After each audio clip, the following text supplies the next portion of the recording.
আটা মাখা বেলার ঝামেলা ছাড়াই খুব সহজে আর ঝটপট মূলোর পরোটা বানিয়ে নিতে পারবেন। নমস্কার বন্ধুরা, আজকের রেসিপি মূলোর পরোটা। শীতের সকালে এরকম গরম গরম যদি মূলোর পরোটা থাকে তাহলে কিন্তু সকালের খাবারটা বেশ জমে যাবে। চলুন তাহলে রেসিপিটা দেখে নিয়ে যাক। তো মূলোর পরোটা বানানোর জন্য এখানে নিয়েছি দুটো মূলোটাকে দেখুন খোসাটাকে ছাড়িয়ে এইভাবে গ্রেট করে নিতে হবে। আর গ্রেটার অবশ্যই সরু হতে হবে, মানে পাতলা যে গ্রেটারটা হয় সেটা নিতে হবে। এখানে দেখুন আমি মূলোটাকে গ্রেট করে নিয়েছি, তারপর একটা বলে মূলোটাকে নিয়ে নিয়েছি। সঙ্গে নিয়েছি পরিমাণ মতন লবণ, তারপরে নিয়েছি অল্প করে একটু হলুদের গুঁড়ো, আর দিয়ে দেবো এখানে হাফ চামচ লঙ্কার গুঁড়ো। এটা কিন্তু ঝাল লঙ্কা, তো আপনারা আর লঙ্কার পরিমাণটা আপনাদের টেস্ট মতন নিয়ে নেবেন। তারপরে দিয়েছি অল্প করে হিং, আর তারপরে দেব অল্প করে একটু চিনি। চিনিটা দিলে টেস্টটা ব্যালেন্স হবে, পরোটাটাও খেতে ভীষণ ভালো হবে। এখন খুব ভালো করে মিশিয়ে নেব, আর সমস্ত উপকরণ ভালো করে মিশিয়ে কিছু সময়ের জন্য আমি এটাকে রেখে দেব। তো দেখুন বন্ধুরা, খুব ভালো করে মিশিয়ে নিয়েছি। তো এইভাবে মিশিয়ে কিছু সময়ের জন্য যদি রেখে দেওয়া হয় তাহলে কিন্তু মূলোর থেকে জলটা ছেড়ে দেবে, আর সেই জলের পরিমাণ বুঝে কিন্তু আটাটা মাখা যাবে। দেখুন এখানে হালকা করে কিন্তু জলও বেরিয়ে গেছে। তো এখন এখানে আমি নিয়ে নিয়েছি আটা। এখানে কিন্তু আমি গমের আটা দিয়ে আজকের পরোটাটা বানাবো। তো আপনারা চাইলে কিন্তু এখানে ময়দাও নিতে পারেন। তো অনেকে ময়দা খেতে চান না, সেই কারণে কিন্তু আজকে আমি গমের আটা দিয়ে বানিয়েছি। তো এখানে প্রথমে আমি 1 কাপ আটা নিয়েছি, আটাটাকে কিন্তু দিয়ে দিয়েছি, দিয়ে ভালো করে এইভাবে মিশিয়ে নিতে হবে। আর এখানে আমি দুটো মূলোর জন্য 1.5 কাপ আটা নেব। তো আপনাদের মূলোর যদি ফ্লেভারটা বেশি প্রয়োজন হয় তাহলে মূলোর পরিমাণটা এখানে আরেকটু বাড়িয়ে দিতে পারেন। এখানে আমি আরও হাফ কাপ আটা নিয়ে নিয়েছি, আটাটাকে দিয়ে দিয়েছি। এখন খুব ভালো করে এইভাবে মিশিয়ে নেব। প্রথমে কিন্তু জল দেওয়া যাবে না, আগে মূলোর সঙ্গে ভালো করে মিশিয়ে নিতে হবে, আর তারপরে এখানে দিতে হবে জল। তো এখানে আমি 1 কাপ জল নিয়েছি। তো অল্প অল্প করে জল দেব আর মিশাতে থাকবো। একবারে কিন্তু জল দেওয়া যাবে না, একবারে জল দিলে তাহলে কিন্তু দলা হয়ে যেতে পারে। এইভাবে অল্প অল্প জল দিতে হবে আর মিশাতে হবে। তো এখানে আমি 1 কাপ পুরোটাই দিয়ে দিয়েছি। এখন ভালো করে মিশিয়ে নেব, আর মিশিয়ে নেওয়ার পর দেখুন ব্যাটারটা কিন্তু এখনও অনেকই গাঢ়। তো সেই কারণে এখানে আমি আরও 1 কাপ জল নিয়েছি। তো 1 কাপ জল এইভাবে আবারও অল্প অল্প করে দিতে হবে আর মিশাতে হবে। তো বন্ধুরা, এখানে আমি 1.5 কাপ আটার জন্য 2 কাপ জল নিয়েছি, তবে 2 কাপ জল পুরোটা লাগেনি, আমি বলে দেব লাস্টে কতটা জল লেগেছে। তো দেখুন খুব ভালো করে মিশাতে হবে, আর ব্যাটারটা কিন্তু একটু পাতলাই করতে হবে। একদম গাঢ় ব্যাটার করলে তাহলে পরোটাগুলো কিন্তু মোটা হবে, আর যদি পাতলা ব্যাটার করেন তাহলে কিন্তু পরোটাগুলো পাতলা হবে। তো যেমন আপনারা পরোটা খেতে চান সেইভাবে ব্যাটারটা করবেন।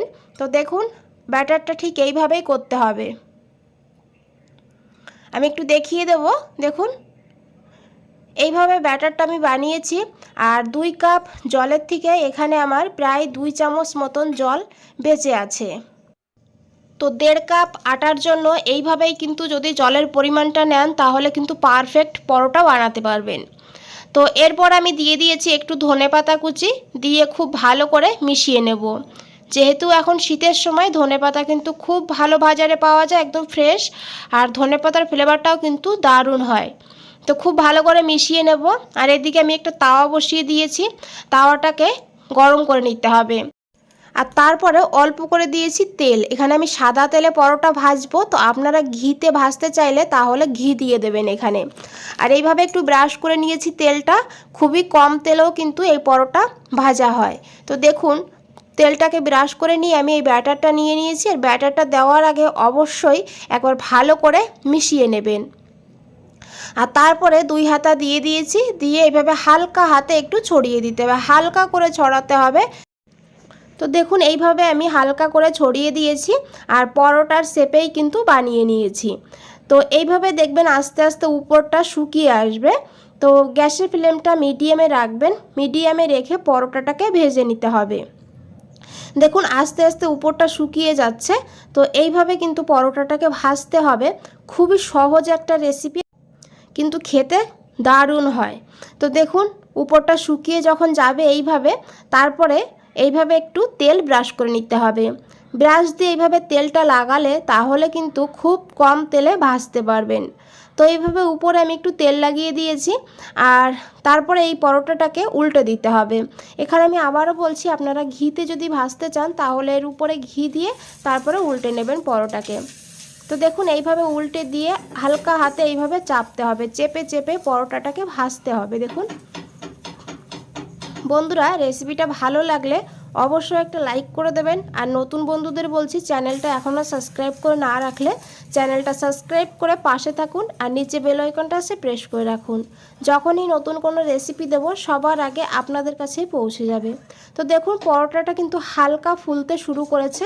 তো এইভাবে হালকা হালকা ফুলে উঠবে পরোটাটা, আর খেতেও খুব ভালো হবে। এইভাবে একটু ভালো করে ভেজে নিতে হবে। তো একটা পরোটা কিন্তু এখানে আমার ভাজা হয়ে গিয়েছে। তো একইভাবে বন্ধুরা সব পরোটাগুলো কিন্তু ভেজে নেব। তো এখানে আমি আরও একটা পরোটা দেখিয়ে দেব। তো একইভাবে তেলটা একটু ব্রাশ করে নিতে হবে, তারপরে দুই হাতা দিয়ে হালকা হাতে এইভাবে একটু ছড়িয়ে দিতে হবে। আর এক সাইড ভাজা হয়ে গেলে তারপরে এই পরোটাটাকে উল্টে দিতে হবে। আর একইভাবে কিন্তু এইভাবে চেপে চেপে পরোটাটাকে ভেজে নিতে হবে। দেখুন খুব সুন্দর কিন্তু কালারও হয়েছে। আর এটা যে কোনো চাটনি না হলে সসের সঙ্গে ভীষণ ভালো লাগে খেতে। তো দেখুন আমি সবগুলো কিন্তু পরোটা এইভাবে বানিয়ে নেব।